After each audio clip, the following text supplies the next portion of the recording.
In a small, worn-out house where the roof leaked when it rained and the walls carried the weight of years of struggle, Mina lived with her parents and her two younger siblings.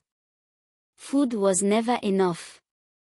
Some nights, they went to bed with empty stomachs, pretending not to feel the pain. But Mina felt it.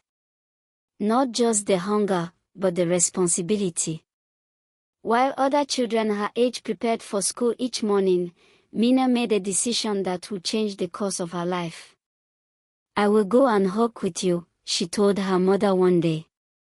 Her mother resisted at first, but Mina insisted. She refused to go to school. Not because she didn't want education, but because she wanted something more urgent. Survival. "If my younger ones can go to school, it's enough," she said.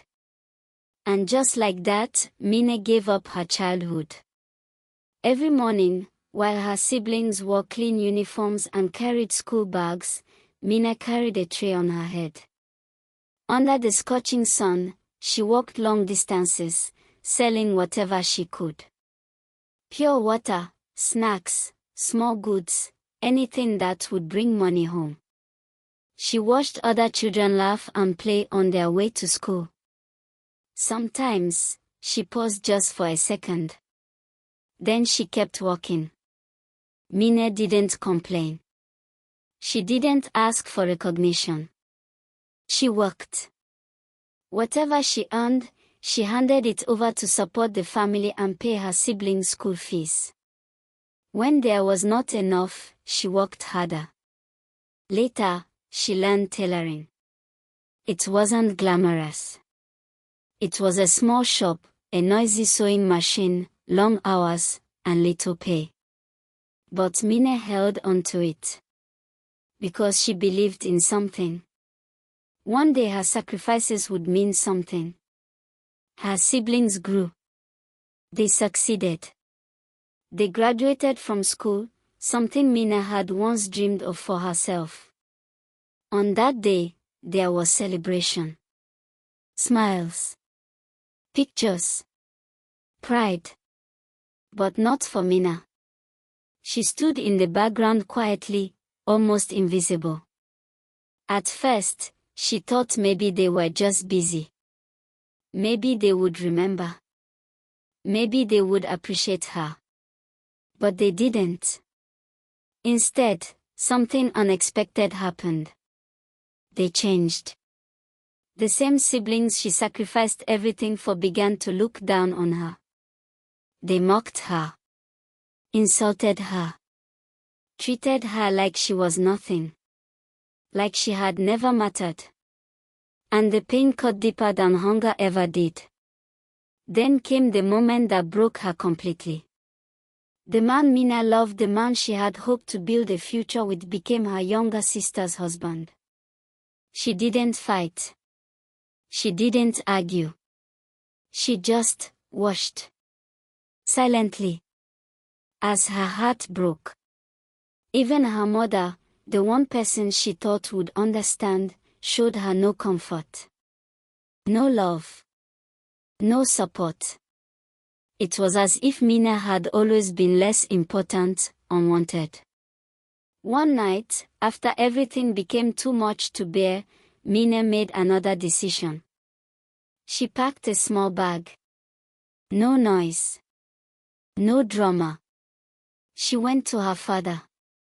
"I want to leave," she said. Her father looked at her, really, perhaps for the first time in a long time. And without many words, he gave her his blessing. That was enough. Mina walked away from the only home she had ever known. She had nothing. No money. No plan. Just pain and determination.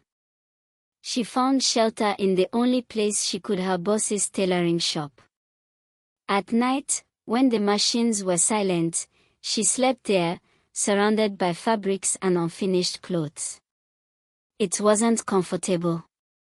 But it was freedom. And slowly things began to change. Mina worked harder than ever before. She learned more, improved her skills, took every opportunity that came her way. She refused to give up. Days turned into months. Months turned into years. And one day her efforts began to show. What started as a small tailoring skill grew into something bigger. Mina began designing better clothes. People noticed. Customers increased. Her name started to spread. She was no longer just surviving. She was rising. Opportunities opened. Doors that once seemed impossible began to unlock. Eventually she left the country. In a place far from where her story began, Mina did something she once thought she had lost forever. She went back to school. She educated herself, built her knowledge, grew her business even more. Years later, Mina was no longer the girl who hawked under the sun. She was a successful woman. Elegant, confident, accomplished. She owned expensive cars, lived in beautiful homes, built a life that no one around her could have imagined. But success did not erase her past. It only reminded her how far she had come. Meanwhile, back home things were different. The same family that once ignored her had fallen. Life did not go as they planned. The comfort they expected never lasted. Struggles returned, this time harder. One day, on a quiet street, Mina's car slowed down. Outside, a group of people stood by the roadside, begging. Tired. Worn out. Broken.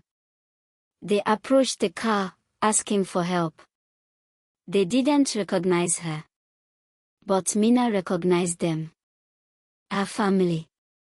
The same people who had once made her feel small now stood before her, asking for kindness. For a moment, time stood still. They spoke, their voices filled with regret. Apologizing, begging, hoping. And in that moment everything came full circle. Mina sat quietly inside the car.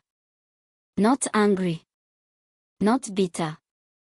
Just aware. Life had answered in a way no words ever could.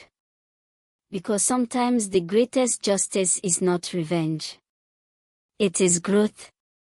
It is becoming everything they said you could never be. Mina did not rise to prove them wrong. She rose because she refused to stay broken. And now, standing at the peak of her journey, one truth remained clear. Sacrifice is not always rewarded immediately. Pain does not always make sense in the moment. But if you keep going, if you refuse to give up on yourself, one day your story will change. Just like Mina's did.